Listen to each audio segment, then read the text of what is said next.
میں نے زندگی میں پہلی مرتبہ جب یہ حدیث پڑھی تھی، یہ حدیث جو میں آج آپ کو سنانے لگا ہوں، تو دیر تک میرے اوپر ایک عجیب کیفیت طاری رہی تھی۔ ایک یہ حدیث اور ایک قرآن مجید کی آیت نبّئ عبادی انی انا الغفور الرحیم۔ وہ اعتکاف کے دن تھے کہ تلاوت کرتے کرتے میں جب یہاں پہنچا تو اس آیت کا ترجمہ یہ ہے کہ میرے بندوں کو بتا دیجئے کہ میں غفور بھی ہوں، میں رحیم بھی ہوں۔ تو پتہ نہیں میرے اوپر کیا کیفیت وارد ہو گئی، اس آیت کا کوئی ایسا نورانی عکس پڑا تو میں قرآن مجید لے کے ایک ایک حجرہ اعتکاف میں جاتا تھا اور عجیب آنکھوں میں آنسو اور بدن پہ ایک راشے کی سی کیفیت، اور ایک کو کہتا تھا یہ تمہارے رب کا قرآن ہے کہ اللہ فرماتا ہے بتا دو بندوں کو کہ میں غفور بھی ہوں، میں رحیم بھی ہوں۔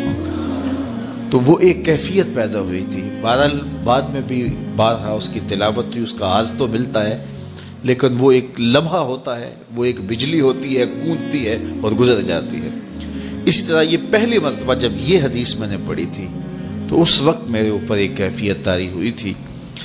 تو آج میرے مضمون میں یہ حدیث دوبارہ آ گئی اور میں یہ بارہا اپنے سامعین کو سنا چکا ہوں، اور یہ ایک ایسی واردات تھی اچانک جو صحابہ کے اوپر ہوئی، ان کی قلبی واردات کہ صحابہ کھڑے تھے، حضور اچانک تشریف لائے اور فرماتے ہیں کہ کیا تم اس بات کی گواہی نہیں دیتے کہ اللہ کے علاوہ کوئی معبود نہیں اور میں اس کا رسول ہوں؟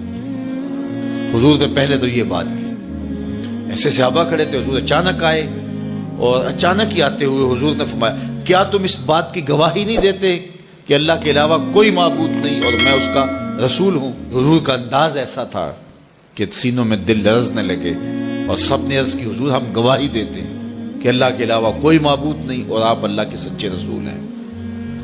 تو جب انہوں نے یہ بات کہی قال، تو حضور نے ارشاد فرمایا یہ قرآن ہے، اس کا ایک سرا تمہارے رب کے ہاتھ میں ہے، دوسرا سرا تمہارے ہاتھ میں ہے۔ یہ وہ اللہ کی لٹکتی ہوئی رسی ہے جس کا ایک سرا تمہارے رب کے ہاتھ میں ہے اور اس کا ایک سرا تمہارے ہاتھ میں ہے۔ اس کو مضبوطی سے پکڑ لو، مضبوطی سے پکڑ لو۔ دیکھیے یہ کیسا ایک تصور ہے اس کی معنویت کہ اچانک حضور نے آ کے کہا گواہی دیتے ہو کہ میں اللہ کا سچا رسول ہوں، مطلب کیا جو میں کہوں گا وہ سچ ہی ہوگا جب تمہیں یہ گواہی ہے؟ تو انہوں نے کہا کہ ہم گواہی دیتے ہیں۔ کیوں نہیں ہم گواہی دیں گے، آپ اللہ کے سچے رسول ہیں۔ فرمایا سنو، یہ قرآن جو ہے یہ اللہ کی وہ لٹکتی ہوئی رسی ہے جس کا ایک سرا تمہارے رب کے دستے قدرت میں ہے اور دوسرا سرا تمہارے ہاتھ میں ہے۔ اس کو مضبوطی سے پکڑ لو، اس کو چھوڑنا نہ۔ اگر تم اس کو مضبوطی کے ساتھ پکڑو گے تو تم کبھی بھی گمراہ نہیں ہوگے۔ اس کتاب کو تھام لو گے تو کبھی بھی گمراہ نہیں ہوگے۔ گمراہی سے بچنے کی ضمانت یہ کتاب ہے، ہلاکت سے بچنے کی تدبیر یہ کتاب ہے، اور اللہ جل شانہ سے باطنی ربط کا ذریعہ یہ کتاب ہے۔ حضرت امام احمد بن حنبل کہتے ہیں کہ میں نے ایک دن اپنے رب سے کہا کہ مالک مجھے اپنی محبت عطا کر، تو اللہ نے اتنی محبت عطا کی کہ مجھے زوال عقل کا اندیشہ ہو گیا کہ محبت کی فراوانی سے کہیں جنون نہ ہو جائے۔